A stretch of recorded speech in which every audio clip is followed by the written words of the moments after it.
Okay, let's just dive right into this breaking explainer. We're currently looking at a massive developing geopolitical shockwave, where military conflict in the Middle East is literally threatening to choke the global economy. Relying on direct reporting from Al Jazeera, we're going to map out exactly what's happening right now, why it's happening, and, most importantly, what this all means for your wallet and the rest of the world. Here's exactly how we're going to break this down.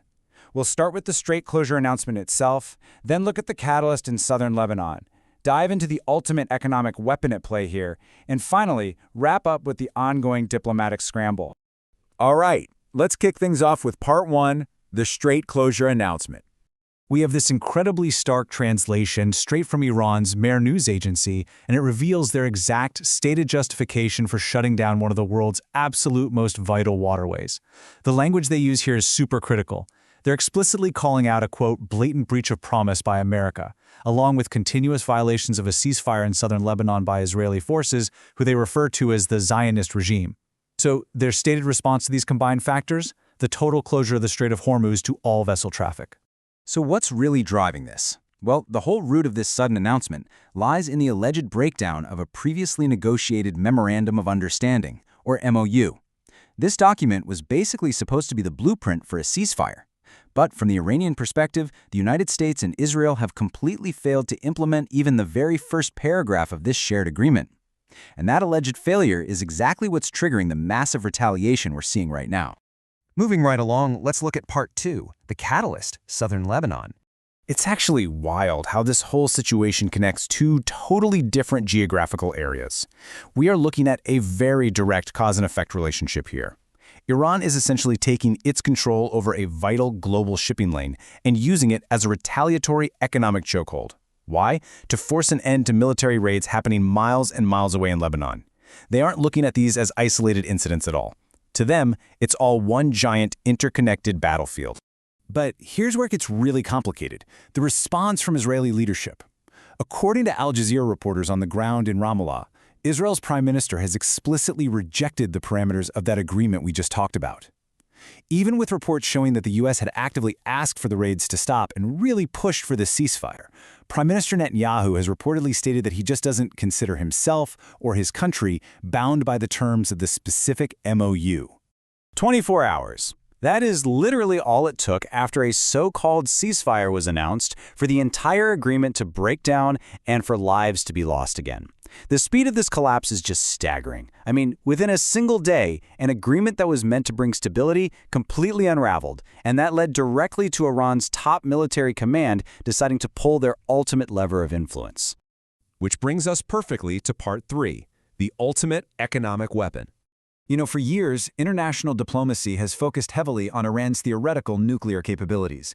But what they are doing right now is actively demonstrating that they possess a far more immediate and honestly powerful economic weapon: the ability to just shut off the Strait of Hormuz, which is basically the main artery for global oil and trade, is a real, tangible economic weapon, and they are proving they're more than willing to wield it today. This actually brings up a pretty remarkable recent quote from Donald Trump that perfectly captures the immense vulnerability of our global economy. He was speaking at a recent G7 meeting just days before an MOU was even signed, and his words really put reality into perspective. The global economy operates on an incredibly tight, razor-thin margin. Any disruption at a major choke point like the Strait of Hormuz essentially guarantees the exact bedlam he's talking about here. 4 weeks. Just think about that for a second. Barely 4 weeks of global oil reserves stand between our current state of affairs and total economic collapse. Imagine if every gas pump globally ran completely dry in a month. That is exactly the kind of intense leverage Iran is utilizing right now. They're bypassing traditional military engagement entirely and aiming straight for the lifeblood of the global economy just to force compliance on the battlefield in Lebanon.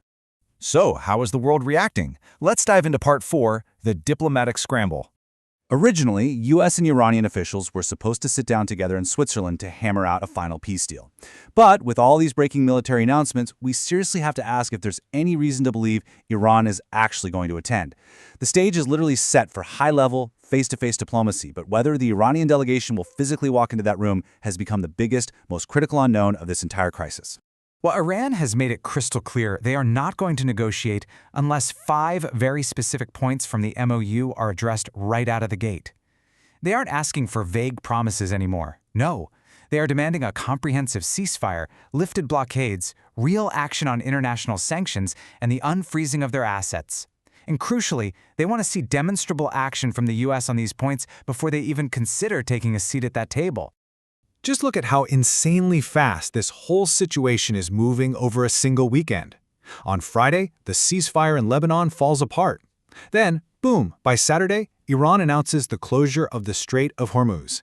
And yet, heading right into Sunday, the U.S. is still out there projecting that talks could begin.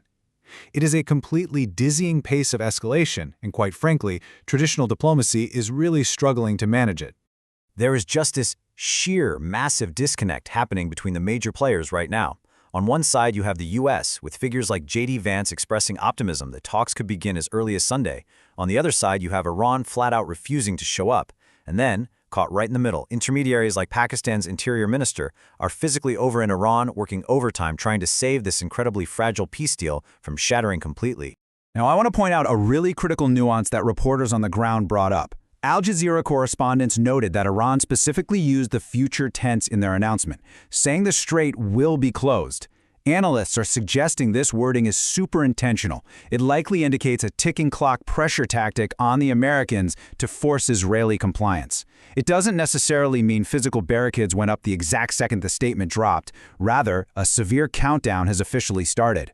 So as we speak, we're basically watching the primary actors in this crisis move in two totally opposite directions. The U.S. is leaning entirely on this expectation of immediate diplomacy happening in Switzerland. Meanwhile, Iran is anchoring itself firmly to the battlefield, holding a massive economic threat directly over the world's head. As those precious 4 weeks of global oil reserves keep ticking away, we are left with one massive, lingering question. What breaks first? Does the diplomatic stalemate in Switzerland finally give way to a deal, or does the military friction in the Middle East cause the economic chokehold at the strait to tighten even further? It is a global geopolitical tightrope, and right now, the entire world economy is walking it totally blind.